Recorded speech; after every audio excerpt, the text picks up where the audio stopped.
Jadi sekarang kita mau membahas tentang materi struktur dan konstruksi yang dibimbing oleh Dr. Muhammad Syahid Indraswara, STMT.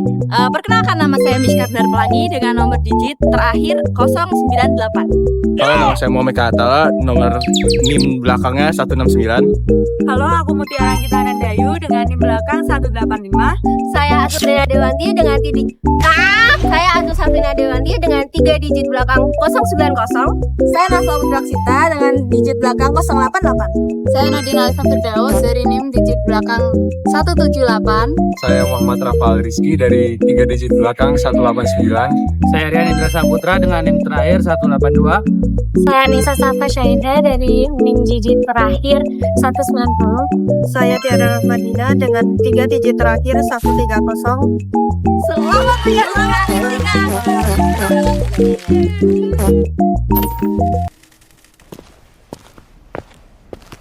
Guys, lihat deh. Meladi dom tuh mirip besek gak sih?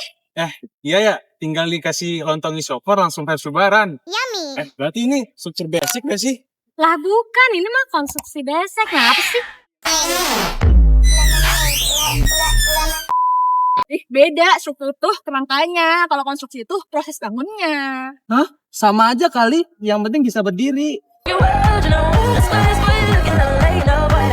Diam. Aku jelasin nih biar nggak makin salah paham. Jadi, menurut Daniels Kodek itu, struktur adalah kerangka utama bangunan yang bisa membuat bangunan itu berdiri, tegak, dan kokoh. Elemennya ada apa aja sih? Ada pondasi, kolom, balok, atap, dan sebagainya. Gitu. Jadi struktur itu ada dua, yaitu substruktur dan superstruktur. Kalau substruktur itu ada di bagian bawah kayak pondasi untuk nyalurin beban ke tanah. Kalau superstruktur itu bagian atas yang langsung dihuni oleh penghuni kayak dinding dan atap. Nah, konstruksi sendiri itu proses ngebangun si struktur dari nol sampai jadi sebuah bangunan dengan bahan, teknik, dan tenaga biar kuat, fungsional, serta aman. Singkat saja, struktur itu tulangnya, konstruksi itu cara tulang itu bisa berdiri. Paham? Jadi gitu toh. Aku kira konstruksi itu namanya dari beton. Please deh, Kai. Beton tuh bahan, bukan konsep. Izin. Nah, kalau ngomongin soal kualitas bangunan yang baik, ada konsep yang asik banget dari Vitruvius, yaitu firmitas, utilitas, sama venustas. Oh, aku tahu. Firmitas itu artinya kekebalan atau struktur. Terus utilitas itu fungsi.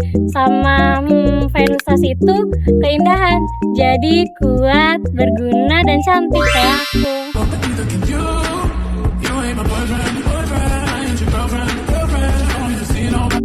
Ya Allah, baru juga sudah 1 menit, udah flexing aja.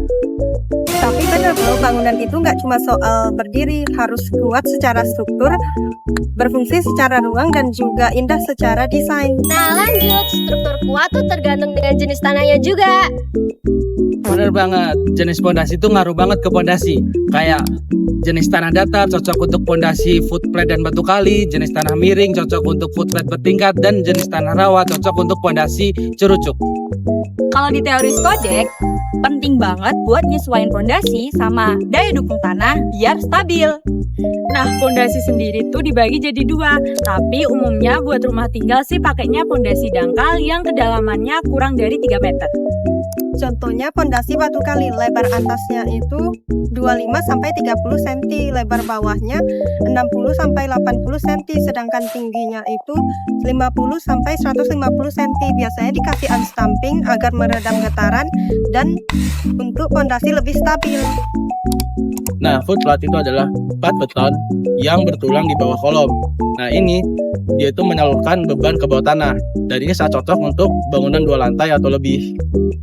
Selanjutnya ada rolak bata. Rolak bata itu sendiri susunan bata bersemen untuk bangunan ringan, contohnya pagar atau teras. Jadi kalau di rumah tinggal itu biasanya pakai pondasi batu kali untuk struktur utama, pondasi footplate untuk area yang lebih berat, dan pondasi rolak bata untuk non-struktural. Bener banget. Nah, ternyata waktu kita kunjungan di klaster Sangwira Residence itu, tanahnya tuh ternyata tanah urugan loh guys. Iya, dan ternyata teori sama lapangan tuh beda banget. Di teori, tanah urukan batu kali biasanya dibentuk miring biar mencegah longsor dan mencapai tanah yang lebih stabil. Tapi di lapangan dibentuk lurus biar pengerjaannya lebih cepat dan lebih hemat biaya. Terus di teori itu footpath bentuknya miring, namun di lapangan bentuknya persegi panjang agar biayanya itu bisa lebih efisien dan waktunya lebih singkat.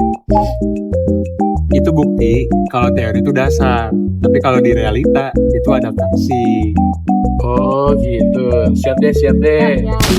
Jadi kesimpulannya bangunan yang baik itu berdiri bukan cuma karena desainnya aja.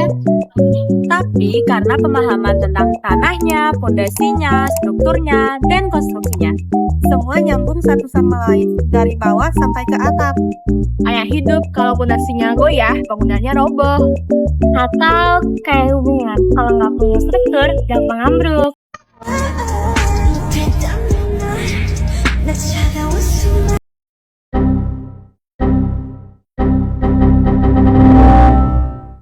Aduh, tolonglah, arsitektur jangan dibawa ke percintaan terus.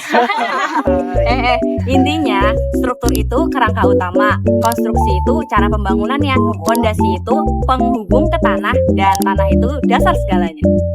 Dan semuanya harus firmitas, utilitas, dan venustas. Bangunan yang baik bukan cuma berdiri, Tapi juga berdasar. Bener banget.